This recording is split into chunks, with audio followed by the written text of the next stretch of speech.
मी 5 मिनिटात मनोगत मांडणार आहे. बोलायचं बरंच होतं, पण शेवटी मला मौका मिळाल्यामुळं ते आठवणीत ठेवून आणि तांबारे मॅडमनी बरंचसं काम हलकं केलंय. सगळं काय बोललेच ते, त्यामुळे मी थोडस बोलतो. शिवाजी पवारांचं आपण मनोगत ऐकलं, त्याच्याशीच मिळतं जुळतं थोडस माझं मनोगत आहे. कारण अतिशय आर्थिक गरिबी परिस्थितीतनं मी शिकायला आलेलो होतो. 12वीला मी तर प्रवेश घेतला. 12वीला मला 53% मार्क्स पडले. मला ऍग्रिकल्चर मध्ये जायची इच्छा होती आणि ऍग्रिकल्चरचा फॉर्म भरला. त्यावेळेचे जे डीन तिथं वेद प्रकाशजी पाटील होते बोरगावचे. माझा तिथं नंबर लागला नाही. मला म्हणले तू अकोल्याला जा, 1 वर्षाने तुम्ही परत बदली करून परभणीला घेतो. पण तो अकोल्याला जाण्यासारखी परिस्थिती नव्हती. काय करावं म्हणून मी तिथल्या शिवाजी महाविद्यालयात परभणीच्या BSc फर्स्ट इयरला प्रवेश घेतला. 1 ते 1.5 महिने तिथं कॉलेज केलं. काकाकडे राहायची सोय होती म्हणून परभणीला थांबलो. त्यांच्याकडे एक पोतं ज्वारी नेऊन ठेवली. वडिलांनी थोडेफार पैसे दिले. माझ्या हातात नाही दिले, वडिलांनी त्यांच्या हातात दिले. जसे लागतील तसे दे. पण 1 महिन्यानंतर मला असं कळालं की कळमला महाविद्यालय निघालंय. स्वामीने तिथं प्रवेश घेतला. मी 12वीला वगैरे सगळे क्लासमेट. आणि मग तिथला प्रवेश कॅन्सल केला मी आणि मग BSc फर्स्ट इयरला इथं प्रवेश घेतला. आणि मग इथला मी 12वीचा तर विद्यार्थी होतो, परंतु BSc ला इथं विद्यार्थी म्हणून आलो. आणि मग BSc ला विद्यार्थी आल्यानंतर मला सर्वच, आज जे स्टेजवर सगळे बसलेले, प्रत्येक वेळेस नाव घेणे शक्य नाही, पण तो सर्वांनी आम्हाला एवढं सहकार्य केलं की कधी आमच्या म्हणजे गुरु शिष्याचं नातंच नव्हतं. कॉलेजमधून शेवटी घरी जा म्हणायची वेळेची तेव्हा आम्ही घरी जायचो. आणि मला वाटतं दादा सगळ्यात जास्त रेग्युलर बॅच जेवढे ऍडमिशन तेवढे विद्यार्थी माझ्या आमच्याच बॅचचे असतील. सुरुवातीच्या काळात जेवढे 9-10 विद्यार्थी होते ते दररोज प्रेझेंट. मगाशी कोणतरी बोलताना म्हणलं एका दुसरा ऍब्सेंट, पण मला वाटत नाही कोणी ऍब्सेंट होतं. सगळे प्रेझेंट असायचं. त्याचं कारण काय की हितलं वातावरण. कॉलेजमध्ये प्राध्यापक सुद्धा कधी राहतो की ज्यावेळेस विद्यार्थी चांगले असतात, त्यांचं एकमेकाचं वातावरण चांगलं राहतं, त्या एकमेकाबद्दलचं. तसं इथलं वातावरण. आम्ही जेवायला सुद्धा घरी जायचो, मेढे बापूंच्या घरी जायचो. कांद्याचं पोतं पडलेलं असायचं, कांदे उचलून घ्यायचो, भाकरी चटणी कांदा खायचो. मोहेकर सरांच्या घरी जायचो, DS जाधव सरांच्या घरी जायचो. बघा असं कुठं होतं का? पण आम्ही त्या पद्धतीने सगळे राहत होतो. कॉलेजमध्ये आम्ही 2 मुली आमच्या वर्गातल्या, जयश्री देशपांडे, अरुणा करवा आणि आम्ही बाकीची 8 मुलं. पण आमच्यात इतकी मैत्री होती की आम्ही एकत्र डबे खायचो. तिथले डबे आणायचे, आमच्या नावाचे डबे आणायचे. आम्ही त्या पाण्याच्या टाकीच्या पलीकडला वर्ग असायचा आणि त्या वर्गात आम्ही डबे खायचो. दरवाजा लावून डबे खातात काय काय म्हणायचे आम्हाला. पण अतिशय असं चांगलं वातावरणात आम्ही वाढलो. दादांनी विशेषतः अतिशय सहकार्य केलं. माझ्या परीक्षेच्या फीस सुद्धा भरायला आमच्याकडे पैसा नसायचा. वडिलाच्या धोत्राला 1760 ठिगळं, आईच्या साडीला तसली ठिगळं. रात्री पांघरताना सुद्धा वडील धोतर काढायचे आणि आम्ही 3 जण एका पांघरुणात झोपायचो. एवढी अतिशय विदारक स्थिती, पण शिकण्याची जिद्द आणि दादांचं आर्थिक पाठिंबा. कुठली फीस, एकदा आम्हाला चांगला आठवतंय, मोहेला NCCचा कॅम्प होता आणि त्यावेळेस परीक्षा फीसची डेट होती. परीक्षा फीसची डेट निघून गेली. भगवान सर, आज तुझी डेट निघून गेली. म्हणलं पैसेच नाहीत, कुठले भरू? दादांना म्हणलं दादा पैसे नाहीत माझ्याकडे परीक्षा फीस भरायला. दादांनी तिथली परीक्षा फीस भरली आणि अशा पद्धतीनं आम्ही BSc झालो. BSc ला चांगले मार्क्स आम्ही घेतले. पण आर्थिक परिस्थिती, आता त्यातनं बाहेर कसं पडायचं म्हणून मी औरंगाबादला गरवारीमध्ये इंटरव्ह्यू द्यायला गेलो. गरवारीमध्ये माझं सिलेक्शन झालं. त्यांनी मला 2 वर्षाचा बॉन्ड मागितला लिहून. मग बॉन्ड द्यावा का नाही या विचारात मी गरवारीमधून निघालो, औरंगपुराच्या बस स्टॉपला आलो आणि मग शेवटी ठरवलं की बॉन्ड द्यायचा लिहून. 750 रुपये महिना त्यावेळेस मला ते म्हणले होते आणि पुढच्या वर्षी 1000 रुपये महिना दिला जाईल. 750 म्हणजे फार मोठे वाटले मला त्या काळात. आणि मी येस म्हणलो, फक्त मी घरी विचारतो आई वडिलांना बॉन्ड द्यायचा का नाही, नंतर सांगतो. आणि तिथून माझ्या जीवनाचे चक्र फिरले.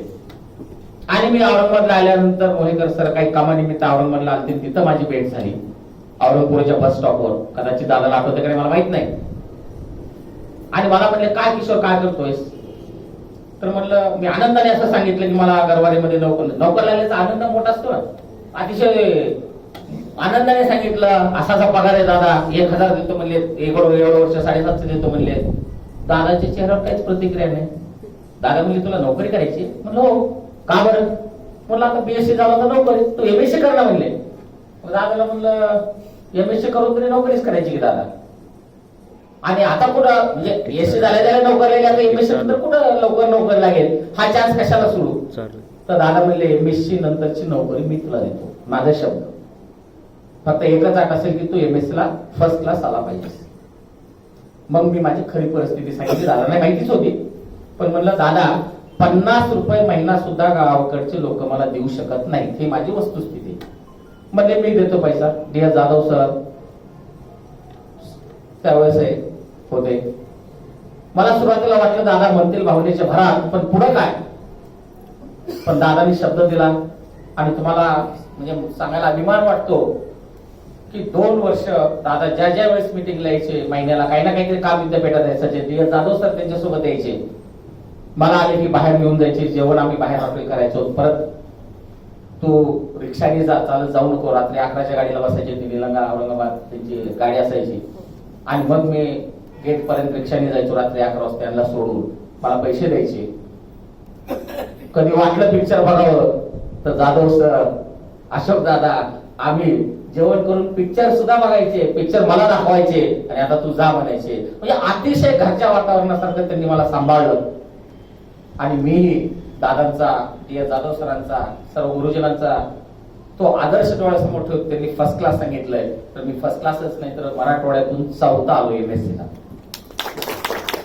जेव्हा पेपरला माझी बातमी, फोटो वगैरे सगळे आले, मला माहित नव्हतं. म्हणजे माझा आयुष्यातला पहिल्यांदा पेपरमध्ये नाव किंवा फोटो असेल तर 1987 ला आला एमएससी झाल्यानंतर.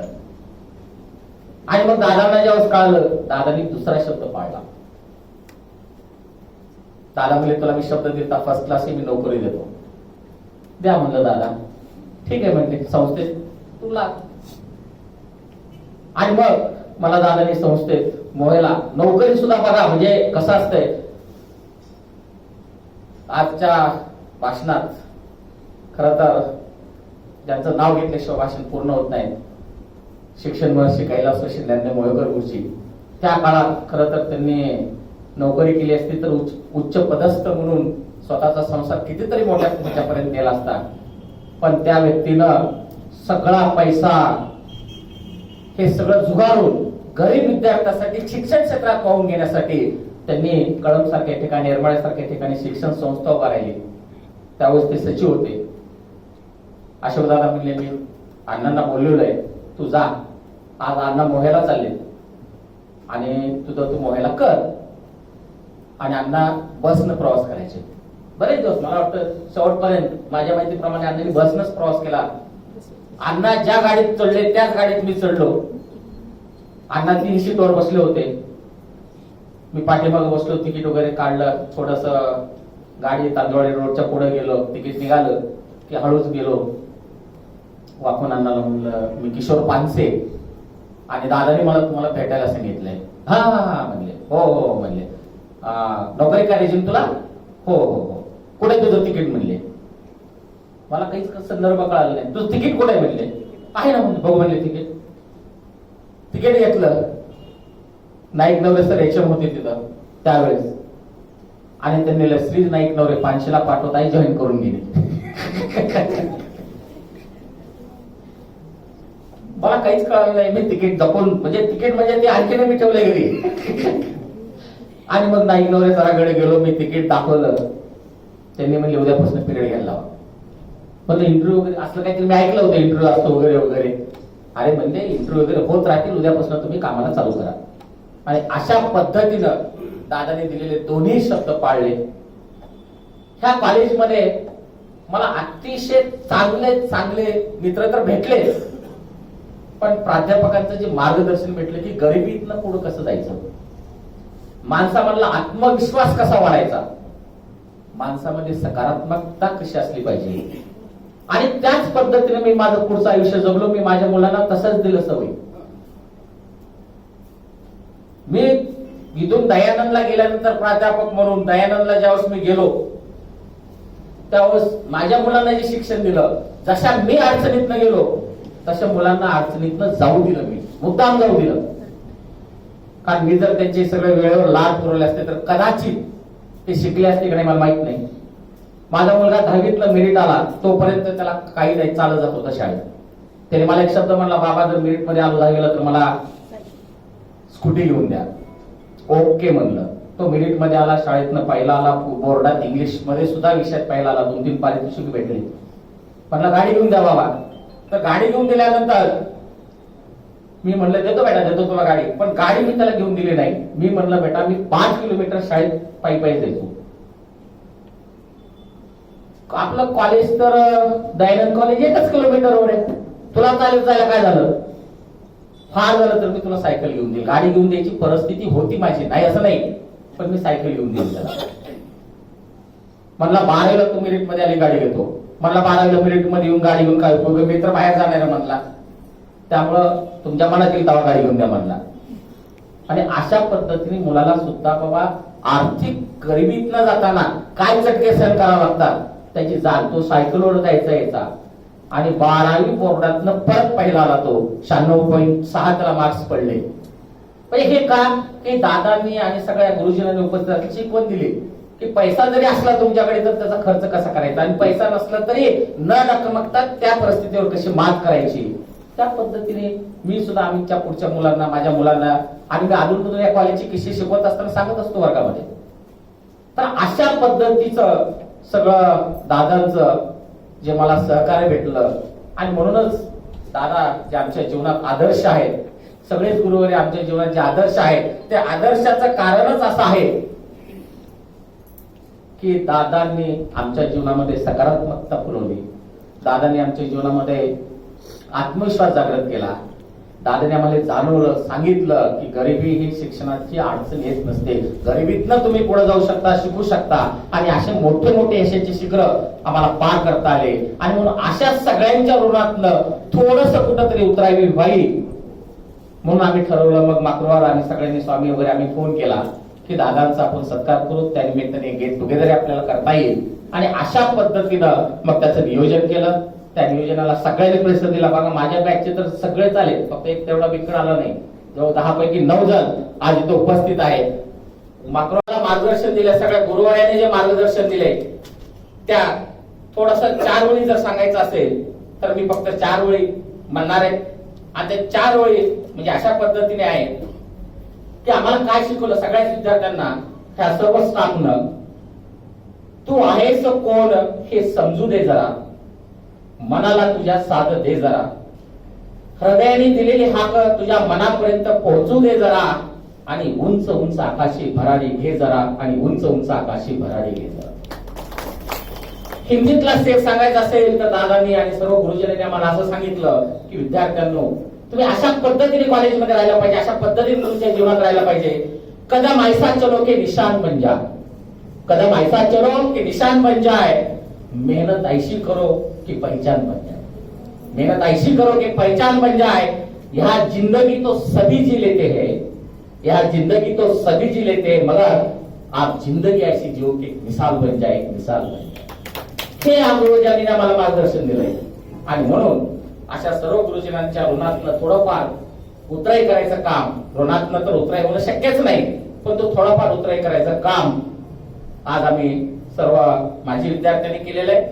दादा आज आपण सेवानिवृत्त होताय, आमचा निरोप घेताय, हे अगदी खरं असलं, पण आपल्याशी असलेलं आमचं नातं मात्र सदैव अबाधित राहील, सदैव अबाधित राहील. तुमच्या सहवासात घालवलेले अनेक क्षण आजही आमच्या मनात रुंजी घालत आहेत. तुमचा स्वभाव, तुमचं वागणं बोलणं आम्हाला सततच आठवत राहील. दादा तुमचं इथून पुढचं आयुष्य असंच सुखासमाधानाचं, आरोग्यदायी जावं हीच ईश्वरचरणी प्रार्थना. पाहता त्या ठिकाणी शिक्षण घेणं आणि शिक्षण देणं हे तेवढं जिगरीचं आणि अवघड होतं.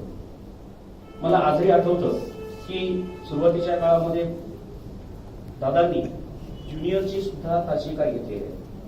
दादानीच नव्हे तर बापू असतील, DS जाधव सर असतील, ST जाधव सर असतील यांनी येरमाळा, मोहा आणि कळंब या 3 ठिकाणी एकाच वेळी तासिका घ्यायची. मग येरमाळ्याची तासिका घ्यायची, बसनी बीड कळंबला यायचं, कळंबच्या तासिका घ्यायच्या, तिथल्या तासिका घेऊन मोह्याला जायचं, तिथल्या तासिका घ्यायच्या. म्हणजे विद्यार्थ्याच्या जवळ जाऊन त्यांनी तासिका घेतल्या. आणि सगळ्यात महत्वाचं म्हणजे हे सगळं करत असताना वेळेचं कसलंही बंधन नाही. कधीही दादांच्या लेक्चर असेल, DS सरांचं लेक्चर असेल, ST सरांचं लेक्चर असेल, मॅडमचं लेक्चर असेल, यांनी बेल ज्याला आपण म्हणतो किंवा गजर ज्याला म्हणतो याचं कधीही बंधन पाळलं. आपण सहसा असं म्हणतो की आपला तासिका आहे 50 मिनिटाची 45 मिनिटाची असते, परंतु एकदा तास सुरू झाला, दादाचा तास सुरू झाला, DS सरांचा तास सुरू झाला, मॅडमचा तास सुरू झाला, तर आम्हीही वेळ विसरून जायचो आणि तेही वेळ विसरायचे. मग नेहमी असा उल्लेख करतो की सेवा निवृत्त. मी थोडासा उल्लेख थोडा बाजूला ठेवतो. मी निवृत्त या शब्दाबद्दल थोडासा साशंक आहे. कारण माणूस हा निवृत्त कधीच होत नाही. एक जिम्मेदारी तो मुक्त होत असतो आणि दुसऱ्या जिम्मेदारी तो अडकत असतो. पण निवृत्ती हा जो शब्द आहे तो शब्द थोडासा बाजूला ठेवून मी दादांबद्दल माझ्या जे काही विचार आहेत किंवा माझ्या ज्या काही भावना आहेत त्या थोडक्यामध्ये व्यक्त करतो. कारण बराच वेळ झालेला आहे आणि माझी थोडी अडचण अशी आहे की मला हे परत बीडला जाऊन माझे त्या ठिकाणी आमचे संचार जे काही मॅनेजमेंट आहे त्यांचाही सत्कार 4चा टाइम दिलेला आहे आणि मग मला त्याची थोडीशी गडबड आहेच. सुरुवातीच्या काळामध्ये ज्युनियर कॉलेज थोडंसं बाजूला ठेवून सिनियर कॉलेज जेव्हा या ठिकाणी सुरू झालं, त्या सिनियर कॉलेजमध्ये आमची 3री बॅच, पहिल्या 2 बॅच जे आहेत त्या जनरल आहेत. त्याच्यानंतर मग फिशरी सायन्स असेल, डेअरी सायन्स असेल, अशा प्रकारचे जे कोर्सेस सुरू झाले. कोर्सेस सुरू झाल्यानंतर या ठिकाणी त्या विषयाचं काही साहित्य आम्हाला काही लवकर मिळत नव्हतं. फिशरी सायन्सचा जर आपण उल्लेख केला का माझं स्पेशलायझेशन फिशरी सायन्समध्ये आहे, तेव्हा फिशेस बाय खन्ना हे एकच पुस्तक असायचं आणि ते पुस्तक आपल्या लायब्ररीमध्ये होतं, परंतु रेफरन्सेस जे काही असायचे ते रेफरन्स आम्हाला काही मिळत नव्हतं. मग दादांनी आम्हाला असं सांगितलं की याचे जे रेफरन्स आपल्याला घ्यायचे असतील तर आपल्याला लातूरला जावं लागेल. कारण तेव्हा शाहू महाविद्यालयामध्ये फिशरी सायन्सची जे काही तासिका असायच्या त्याचं खूप मोठं मॅटर त्या ठिकाणी असेल. मग दादांनी आम्हाला सांगितलं तुम्ही शाहू कॉलेजला तुम्ही जा आणि जाण्या येण्याचा जो खर्च आहे तो त्यावेळेस दादांनी आम्हाला बसचा खर्च आम्हाला दिला होता. आणि लातूरमध्ये जेव्हा आम्ही गेलो तेव्हा माझे मित्र जे आज इथं प्राध्यापक आहेत लटंगे, त्यांनी आम्हाला त्या ठिकाणी पूर्ण साहित्य उपलब्ध करून दिलं आणि त्या पद्धतीने फिशरी सायन्स या ठिकाणी सुरू झालं. त्याच्या अगोदर माझ्या मनामध्ये खरं होतं की मी 12वी पास झालो, मार्क मनासारखे पडले नाहीत आणि मग थोडंसं नाराज होऊन मी महाविद्यालयामध्ये BSc ऍडमिशन घ्यावं की नाही या द्विधा मनस्थितीमध्ये होतो. सरांची भेट झाली, सर मला वाटतं किती मार्क पडले. मी म्हणलं सर मेडिकलला काही जाता येत नाही सर आणि आता शिक्षण घ्यावं की नाही हा विचार आहे. दादा आठवत असेल किंवा एखाद्या कामाच्या ह्याच्यामध्ये विसरून गेले असतील, दादांनी मला जवळ बोलवलं, पाठीवर हात ठेवला, मला म्हणे तुझी इच्छा काय? मी म्हणून सर मला डॉक्टर व्हायचं. म्हणजे ठीक आहे, डॉक्टर व्हायचंय का? म्हणजे हरकत नाही, होऊ शकत नाही, एक काम कर म्हणजे डॉक्टर निर्माण कर. मला तेव्हा त्या वाक्याचा संदर्भ लक्षात आला नाही. नेमका हा संदर्भ काय आहे याचा विचार करत मी घरी गेलो आणि दुसऱ्या दिवशी जेव्हा महाविद्यालयात आलो BSc ला ऍडमिशन घेण्यासाठी, तेव्हा लक्षात आलं की दादानी जेव्हा सांगितलं की डॉक्टर तुला होता आलं नाही तर तू डॉक्टर निर्माण कर. मग मी माझ्या मनामध्ये सांगितलं की मी जर डॉक्टर झालो तर मी काय करेन? मी एकटा डॉक्टर होईल, चांगला दवाखाना तयार करेन आणि पेशंट घेऊन मी स्वतःच एक चांगली प्रगती करेन आणि भरपूर पैसा कमवून सुखी होईल. परंतु सरांचा जो मंत्र माझ्या कानामध्ये घुमत होता की तू डॉक्टर झाला नाही पण डॉक्टर तयार कर. आणि मग मी BSc ला ऍडमिशन घेतलं, चांगल्या मार्काने पास झालो. MSc ला ऍडमिशन घेतलं, त्यावेळी चांगल्या मार्काने पास झालो. पुन्हा एकदा मला GB शिंदे सरांनी जसं पवारसाहेब सांगितलं त्या ठिकाणी सरांचं खूप मला मदत झाली. त्याच्यामध्ये भगवान सरांचा फार मोठा रोल होता.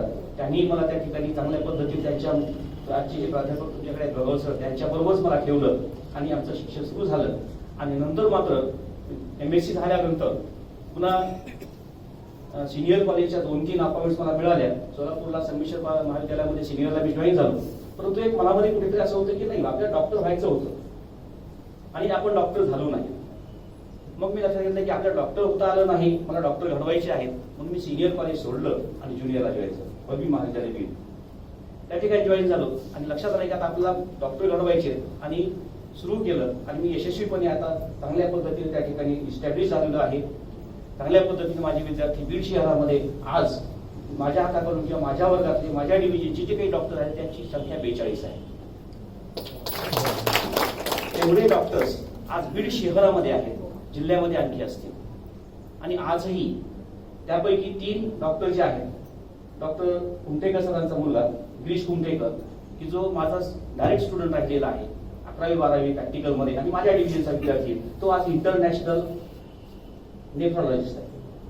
म्हणजे असे विद्यार्थी मला घडवता आले. आणि आज मला समाधान आहे, मी डॉक्टर जरी झालो नाही तर मी डॉक्टर घडवलेले आहेत.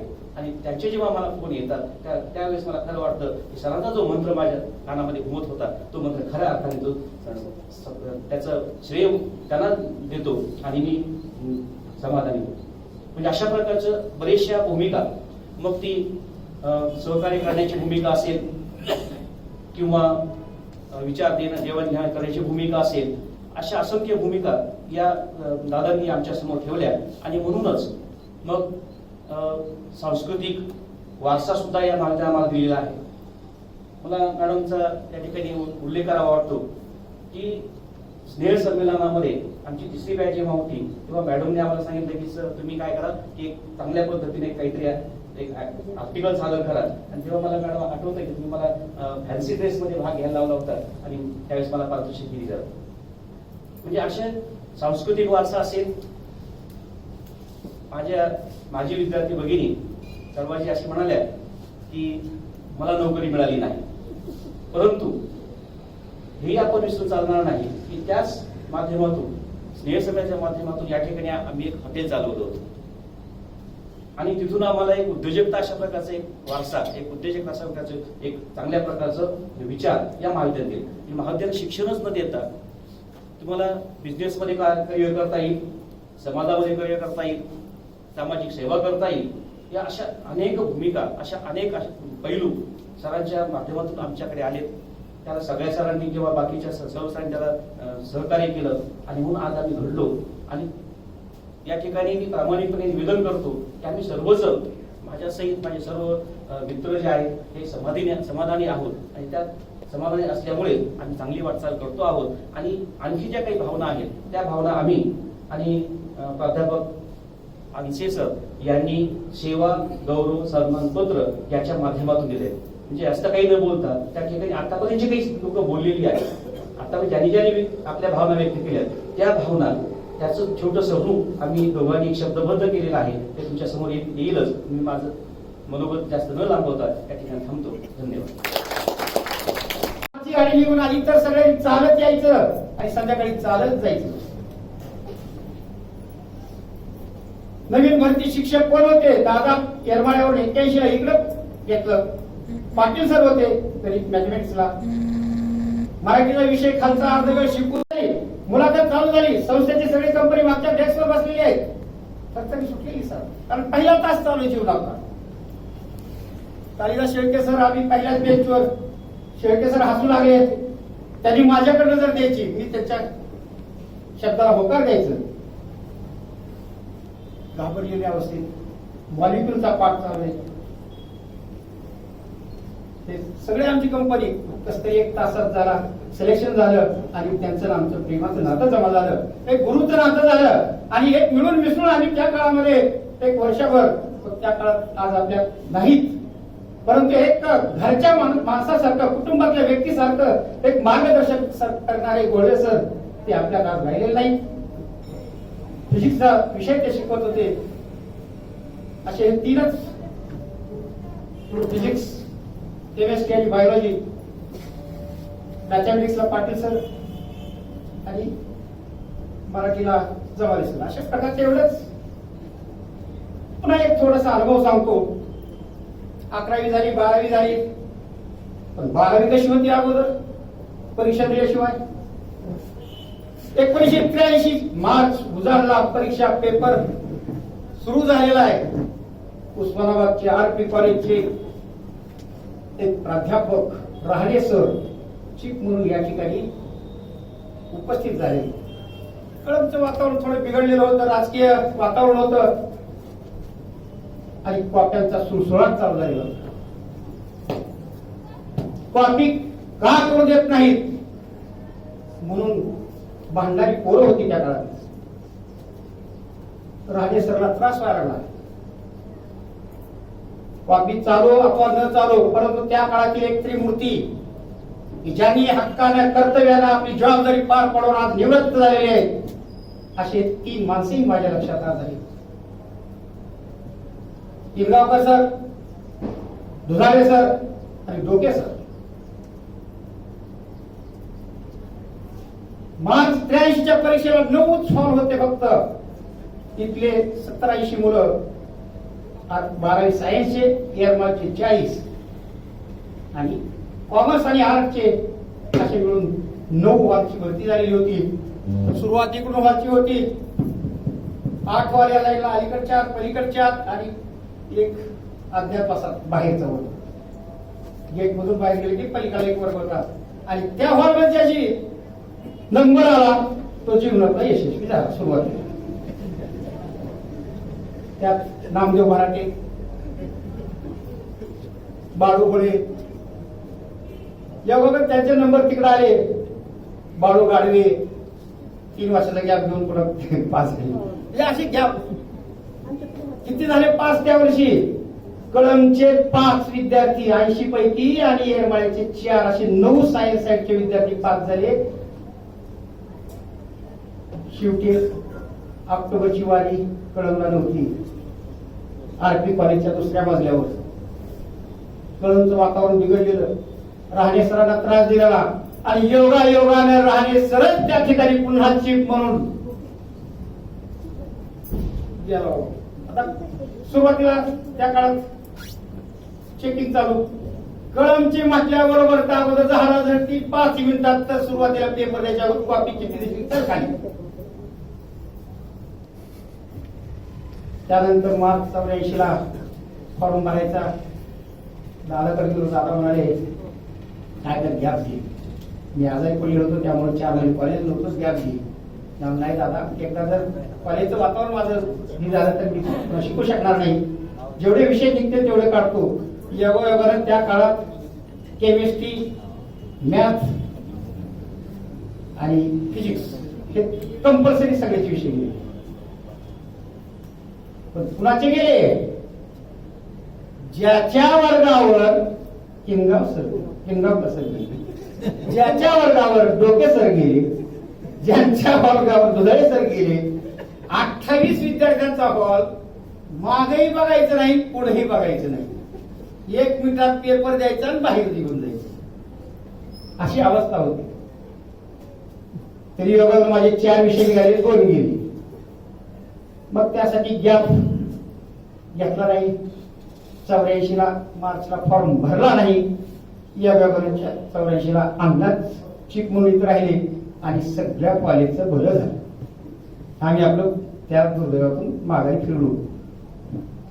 हे अनुभव जे असतात का सांगायचे असतात, पुढच्या भावी पिढ्यात त्याचा उपयोग. म्हटलं एखाद्या वेळेस आपण परत येऊ शकू का नको नाही वेळेमध्ये, पण योगायोगासाठी माझं तिथलं संपलं काम आणि मी परत आले ना. हा चांगला सुवर्ण संधी माझ्या आयुष्यात आली, त्याचा मला फार फार फार आनंद होतो.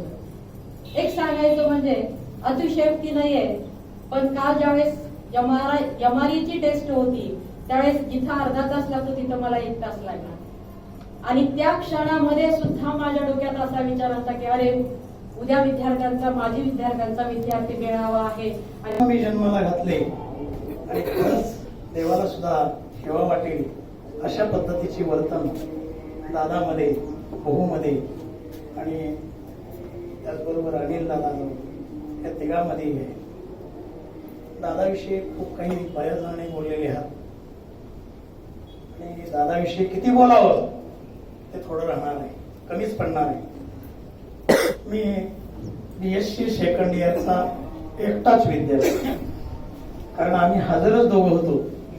कारण BSc फर्स्ट इयरला मी आरपी कॉलेजला ऍडमिशन घेतलं होतं आणि त्या ठिकाणी दादाला जी शिकवायला मॅडम आळकी मॅडम होत्या त्याच मॅडम मलाही शिकवायला होत्या. आम्ही तिथं 6 जण होतो, 2 मुली आणि 4 मुलं. त्यापैकी आम्ही 4 जण पास झालो. त्यामध्ये मी ईटीकेटीमध्ये पास झाले, 2 ईटीकेटी आणि 2 क्लिअर. मग दादा त्या ठिकाणी आल्यानंतर वायकू मॅडमशी आणि त्यांचा संवाद झाल्यानंतर मला म्हणले, अरे आपण आपल्याकडे चालू केलं BSc, चल तिकडं. आम्ही आलो तिकडे सेकंड इयर. माझ्याबरोबर बहुतेक 3 जाधव पैकी 1 जाधव आलेले होते. इथं आदरणीय माझे गुरुवारी सगळे 3 जाधव कोणते? ST Jadhav sir, DS Jadhav sir आणि SR Jadhav sir, Sanjit Ranjit Jadhav. Doctor Gulabrao पाटलांचे ते भाची होते. RP ला मलाही तिथं शिकवायला होते आणि माझ्याबरोबर तेही इकडे आले होते. पण त्या जाधव सराचं गुण सांगावा थोडं सुद्धा. आम्ही सहलीला गेलो रत्नागिरीला, पंढरपूरला आम्ही गेलो. आमचे सर आम्ही 2 जणच रेग्युलर होतो. 6 जण, 3-4 जण नोकरी दिला होते आणि मी भारत सुखोदरच फक्त रेग्युलर होतो. आणि सहलीचा प्रसंग होता. दादा हे आमच्या गुरु सहलीला होते. सामानाकडे काही जण लक्ष द्यायचं होतं, काही जण नाही करायचं होतं. शेळके मॅडमही बरोबर होते आणि आम्ही पंढरपूरला उतरलो आणि सामान ठेवायला शेळके मॅडमच्या मैत्रिणीच्या घरी गेलो.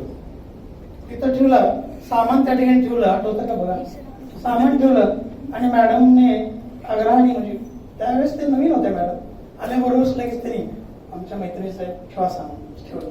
पण त्यांचा एक कोणतरी रिलेटिव्ह आला की म्हणजे तुम्हाला आमचं घर सांगितलंच कोणी मग जाधव सरांनी काय केलं, चला म्हणजे जात असताना एक उदाहरण झालं, इकडे घर ठीक आहे. कारण आमची फर्स्ट इयर पासून ओळख होती गल्ली इकडे. मग सगळे बरोबर घेतलं, 500 सरांना सगळे, आणि त्यांना सांगितलं एक तळ असतं, त्या तळ्यामध्ये एक मुलगा पडलेला असतो. प्रत्येक जण म्हणतो वाचवा वाचवा वाचवा, कोणी वाचवतच नाही. एक जण काय झालं मग पुढे आला, त्यानं पाठीमागून आला आणि दुसऱ्याने ढकलून दिलं. त्याने गेलं, ते लहान मुलाला काढलं बाजूला. सत्कार करण्यासाठी त्याचे आई वडील हार घेऊन त्या समोर गेले.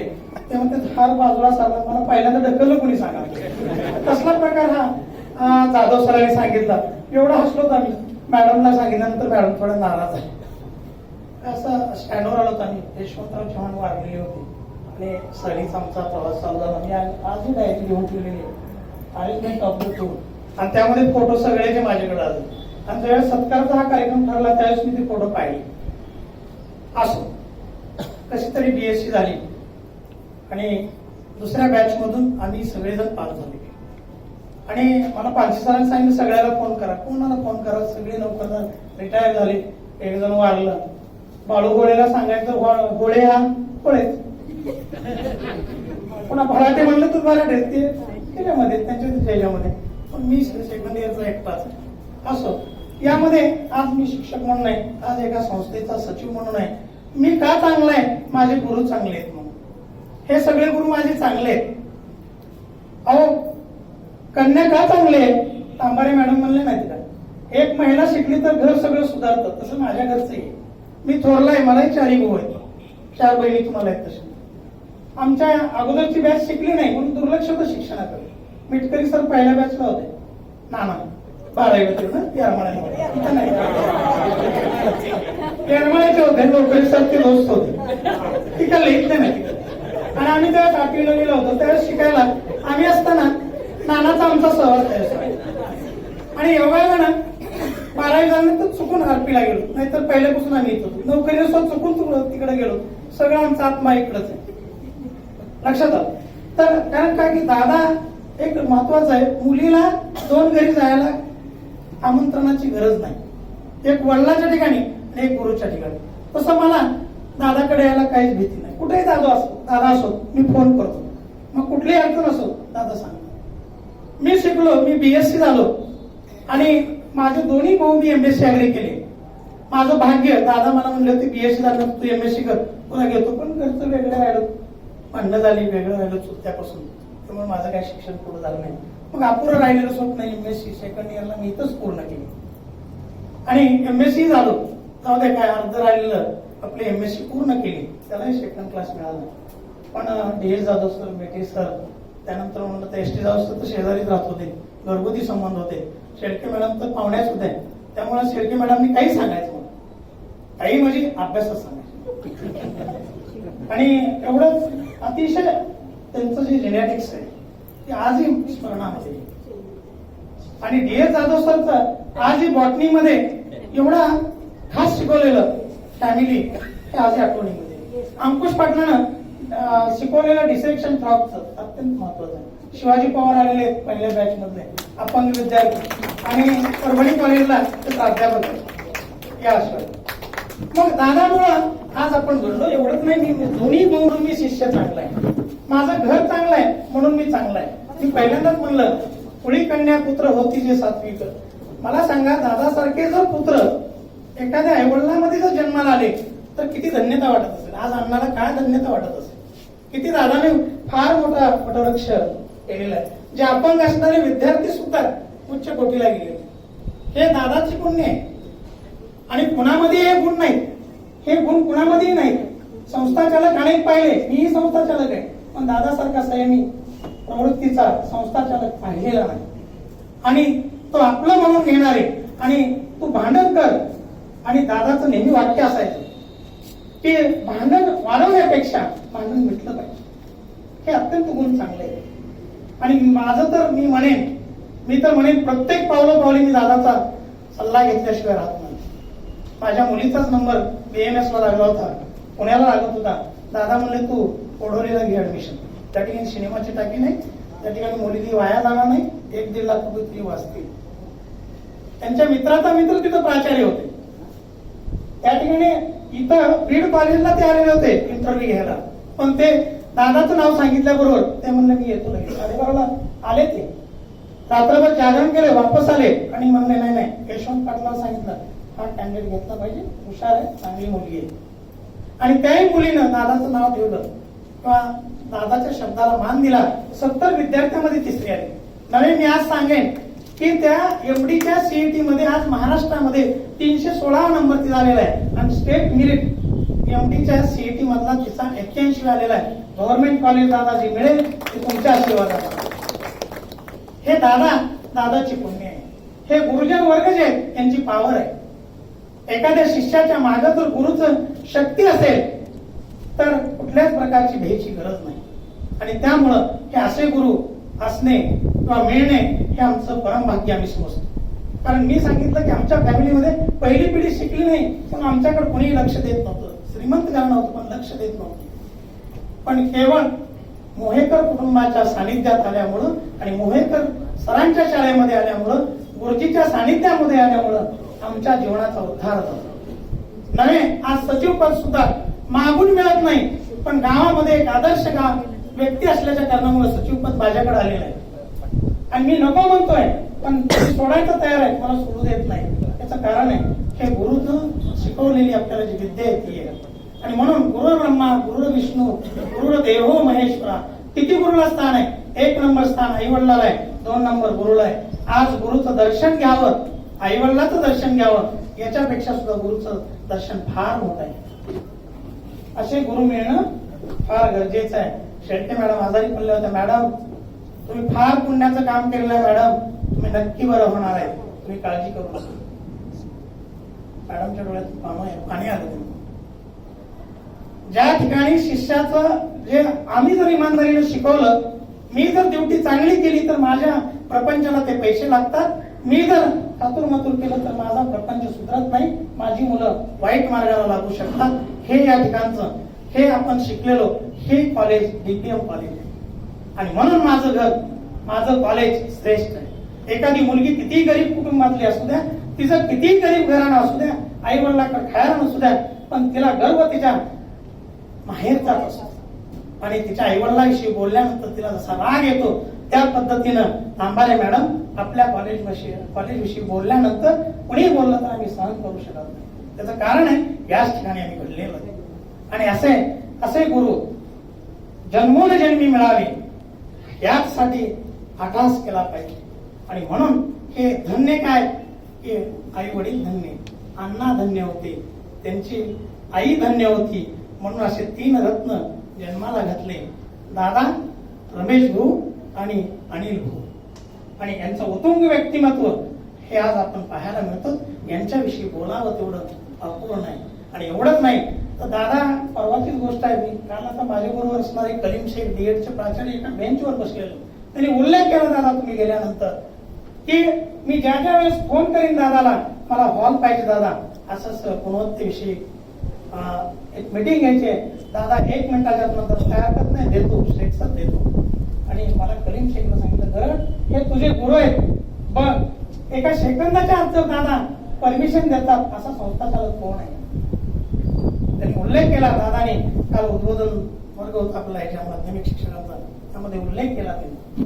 म्हणजे असे गुरु, पाठीमाग गुरुचा उल्लेख व्हावा असे गुरु या ठिकाणी. आणि या गुरुमुळं आपण श्रेष्ठ आहे. मी श्रेष्ठ कशामुळे आहे? दादामुळे, मेटे बापूमुळे, एस.टी. जाधव सरमुळे, डी.एस. जाधव सरमुळे आणि कांबळे सरामुळे सुद्धा.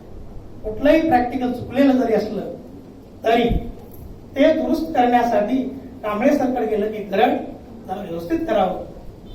हे संयमाचा पुतळा असणारे कांबळे सर आहे. डी.एस. जाधव सर, आज आपण लेख वाचतो आयुर्वेदिक मधले, कितीतरी महत्वाचे आहेत. तुझा आहे तुझ्यापाशी पण जागा चुकला असेल. एवढ्या वृक्षवल्ली आपल्या जवळ आहेत, ते औषधी आहेत, हे अविरत काम चालू करतात डी.एस. जाधव सर. किती आदरणीय आहेत, माझे किती गुरु श्रेष्ठ आहेत. मेटे सर भेटतात, अंकुश पाटील सर फोरवर्ड डायग्राम कसा काढावा हे शिकवलेले. म्हणून ह्या कॉलेजविषयी एवढा सार्थ अभिमान आहे मला की ध्यानीमणी सुक्ती सुद्धा या कॉलेजविषयी आणि दादाविषयी प्रेम वाटतं, अण्णाविषयी प्रेम वाटतं. आणि एवढंच नाही, आजचे प्राचार्य झालेले सुद्धा पवार सर सुद्धा त्याच गुणाचे आहेत. आणि ते माझ्या शेजारीच आहे. शेजारी चांगले म्हणून आपण चांगले, शेजारी चांगले नसते काही चांगले म्हणून. आणि मग तेच झाले हे झाले सगळे शेजारी चांगले. एवढंच बोलतो, दादाविषयी खूप बोलायचंय. कारण मी सत्कार केला दादाचा विद्यापीठामध्ये निवड झाल्यानंतर. आगळा वेगळा सत्कार मारुती मंदिरामध्ये सातेफळ मध्ये नेऊन सगळे डायरेक्टर मंडळी जमवली, मोठी मोठी डायरेक्टर मंडळी. एक दूध संघाचा चेअरमन बाबूराव तोले आणि तेरणा कारखान्याचे माजी डायरेक्टर श्रावण सावंत किंवा पांडुरंग गवळे जनता बँकेचे डायरेक्टर सध्या असणार, सगळी एकत्र केली मारुती मंदिरामध्ये. गपाटसरी होते त्या आणि म्हणले माझ्या गुरुचा मला सत्कार करायचा आहे. पानशे सर तिथं येऊन मी सत्कार केलाय मारुती मंदिरात. कारण दादा हे आपल्याशी किती आदरणीय हे त्यांच्या बोलण्यावर नाही, त्यांची कृती आणि आपल्यामध्ये केलेलं अनुकरण यावरून सिद्ध होते. असेच दादा तुम्ही आम्हाला मार्गदर्शन करत राहा. आम्ही पुढे जाऊ आणि आम्ही महान बनू. तुमच्यासारखे तुमच्या एवढे नाही. मी म्हणतो की एक शाखा माझी संस्थेची आहे, मला रात्रभर झोप येत नाही. दादा एवढ्या मोठ्या शाखा आहेत, एवढे मोठे तुमचे कर्मचारी आहेत आणि तुम्हाला एखादा जरी त्रास देत असेल तुम्ही कसे शांत झोपता. धन्य मानेन मी तुमच्या या स्वभावाला. कारण एखादा कर्मचारी जर काय बोलला तर मला त्या संस्थेमध्ये झोप येत नाही. दादाला फोन लावतो मी संध्याकाळी 11:30 वाजता, दादा असं असं झालं, काय काळजी करू, शांत. हे दादाचं बरंच सांगणं असतं. एक दिवशी तर तीर्थयात्रेला होते दादा आणि बारीला उभा होते, बहुतेक आणि कोणते सर जवळ होते. आणि मी फोन केला की दादाने मार्गदर्शन केलेलंच आहे. पण ज्यावेळेस मी कॉलेजमध्ये येणा गेलो त्यावेळेस डी.एस. जाधव सर हळूच म्हणतात, बहुतेक संस्थेची प्रकरणं मिटली काय की नाही मिटली, आधी चालूच आहेत, फौजदारी केसेस चालूच आहेत. पण माझा गुरु श्रेष्ठ आहे, त्यामुळे शिष्य कधी हरणार नाही हे मात्र मला नक्की माहित आहे. म्हणून आदरणीय दादा, तुमचा सत्कार करण्याचा आमचं भाग्य लागलं आणि सेकंड इयर मधून पास होण्याचं माझं भाग्य लागलं. मी धन्य मानेन.